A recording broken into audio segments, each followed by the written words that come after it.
orientador, a minha preocupação maior era fazer com que a Júlia enxergasse a juventude, né, enquanto essa categoria profissional como uma dimensão predominante, né, que pensasse, né, a perspectiva dos entregadores de aplicativo com algum tipo de estratégia de proteção especial aos direitos de juventude. Essa foi a minha preocupação principal. Eu queria emendar um pouco nas considerações que a prof. Suzy fez, né, porque talvez pela minha tradição de formação, prof. Suzy, assim, eu não consigo ver, né, a proteção fora da consolidação das leis do trabalho. Né? O que está fora é a estratégia e narrativa de precarização.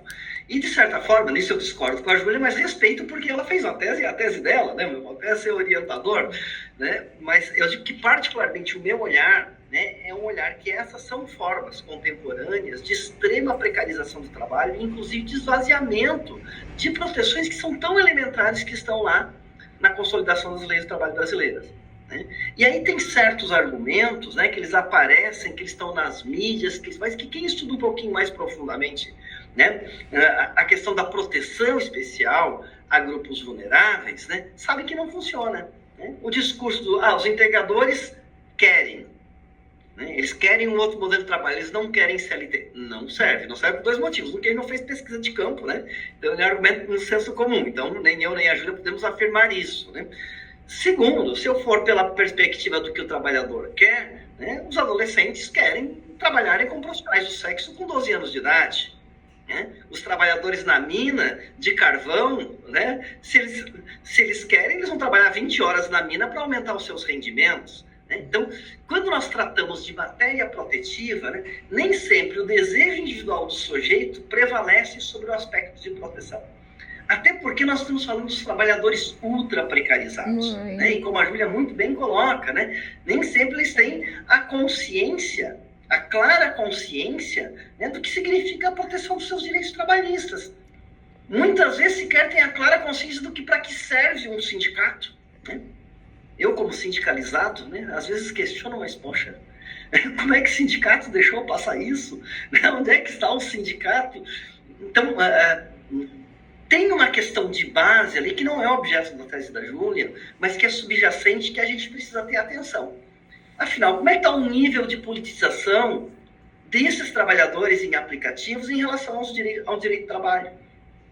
Existe uma educação para direitos humanos e educação para direitos trabalhistas que ela é inexistente. E aí, quando ela não é existente, prevalece o marketing e o glamour instituído pelos meios de comunicação. Isso é próprio do nosso modo de produção capitalista ultra precarizado. Né? Então, essas são questões, por exemplo, que eu vejo a tese da Júlia como uma profunda provocação. Né? E que ela é uma provocação, creio que positiva, embora eu não concorde com as ideias, nos provoca a nos mobilizar. Certo? Então, eu não tenho dúvida que a Júlia construiu uma tese. Quando ela fez o primeiro projeto, eu tinha dúvidas sobre isso. Né? Tinha muitas dúvidas se sairia a tese da Línia. Hoje eu não tenho dúvida que ela fez uma tese.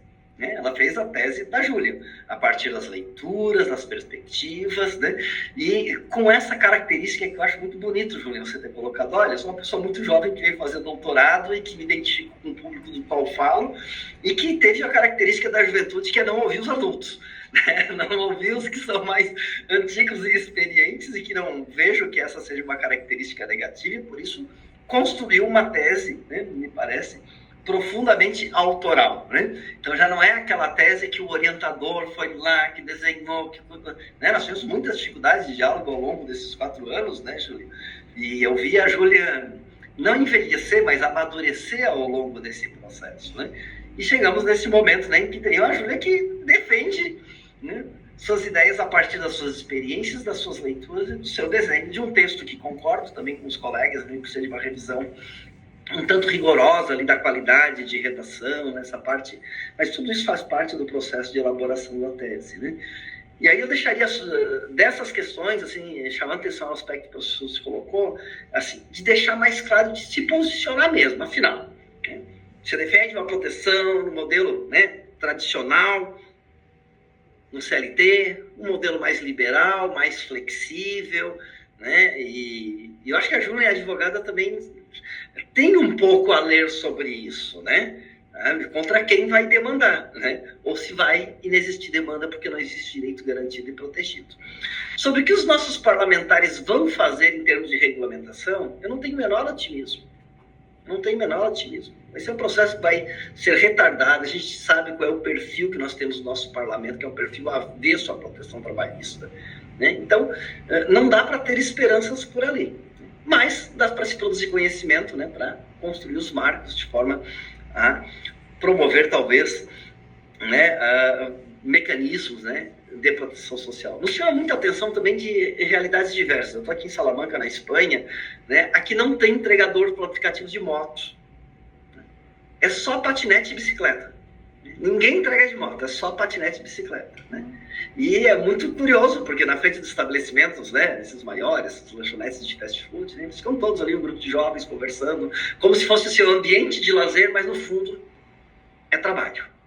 Né? No fundo é trabalho precarizado, é trabalho desregulamentado, né? É trabalho que não tem jornada, que estão ali de madrugada, trabalham mais de madrugada, trabalham no frio, trabalham desprotegidos, né? Então é preciso pensar, né? E aí, Júlia, eu queria dizer para você assim, a tese não é um fim de carreira, né? Quando você faz uma tese, ele é o início da carreira como pesquisador. Então, a gente vai sair de uma defesa de tese com a sensação de incompletude, né? Que faltam muitas coisas, né? Que caminha e volta atrás. E você que é muito jovem ainda, eu tenho certeza que você vai rever ao longo da vida muitos aspectos da sua tese, né? Mas em currículo não se faz cirurgia plástica, né? Ele tem aquela história. Eu lembro muito de uma situação, Júlia, em que a primeira vez que eu peguei e publiquei um texto, o texto foi imediatamente citado. Eu fiquei muito feliz com aquela citação, era a primeira citação que eu vi alguém me citando num livro, né? Eu era estudante na época de graduação, né? Só que o tempo passou, era uma citação em que eu enaltecia a importância da profissionalização do adolescente, né? Concepção que hoje eu jamais escrevi algo semelhante, né? Mas por incrível que pareça, de vez em quando, né, a citação aparece aí num texto ou outro, né, mencionando, né, que eu considero a profissionalização do adolescente como, né, um requisito essencial de desenvolvimento humano, né? Então a gente não se desprende, mas elas são... Por isso que vem lá na referência, quando a gente bota sobre o nome do autor e data, é para dizer que é aquela pessoa naquela data, né? Não é a essencialidade daquela pessoa. Então eu digo isso, Júlia, para dizer que a sua tese, para mim, é uma provocação, né, de um olhar clássico que eu tenho, né, sobre perspectiva de proteção de jovens. Né? E tenho certeza que vai provocar muita gente. Né? E que vai provocar você também a pensar, a ressignificar, né, a reconfigurar os novos conceitos. Eu acho que, no fundo, né, a sua tese tem uma coisa muito rica, muito rica, que não é mérito seu, não é mérito meu, né? Que é uma responsabilidade ética. Você podia escolher qualquer coisa, você podia escolher qualquer tema, você podia escolher qualquer tipo de contrato dentro do direito do trabalho, não, mas você teria essa sensibilidade, né, que foi olhar para as pessoas que estão hoje nas condições mais precarizadas do ponto de vista do trabalho, que são os jovens entregadores de aplicativo. Né? Então essa é uma responsabilidade ética, né? Isso é muito importante, não perca isso na sua carreira profissional. Tá? Vou passar a palavra para o professor Ismael, que está aqui do outro lado desta mesa, porque estamos na mesma cidade, para que faça as considerações. Eu tenho que baixar o som aqui para não dar interferência.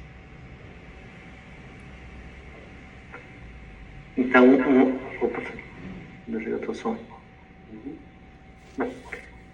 Boa tarde, então, a todos. Eu quero rapidamente o papel de co-orientador aqui, né? Eu acho que o professor André já comentou, e eu quero parabenizar a Júlia ao contribuir a oportunidade de ministrar uma disciplina também, né? Eu aluno ministrado aqui, né? O meu querido sobre supervisão do professor Rodrigo aqui, também o professor do nosso programa. É uma alegria aqui, né, encontrar o professor João Pedro, que tive a oportunidade de ter aula, e os amigos, né? De desafios aí, professora Suzy, professor Cristiano também.